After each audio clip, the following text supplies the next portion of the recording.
Buti dumating ka, Lex. Tulungan mo nga ako dito. Bakit? Ano ba yon? Pakitranslate nga tong sulat. Galing sa tagahanga ko. English kasi eh. Sige at basahin mo. Ako ang bahala.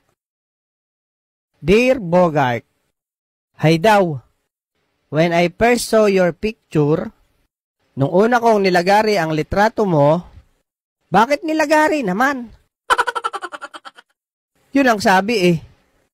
I was so happy. Masaya daw siya. Wow, sumaya pa siya ha? That's why I collect your picture.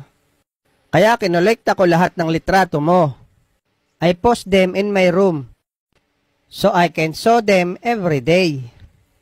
Dinigit niya sa kwarto para daw lagarin araw-araw. Si Kekay ata to eh, kaya galit.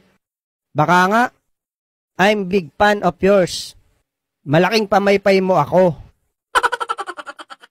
Your nose is slightly big but cute. Magkahiwalay daw ang ilong mo. Aba, nang lait pa talaga. You're so cute as your friend. Mas cute daw ako. My dream is to show you in person. Pangarap daw niyang lagariin ka sa personal.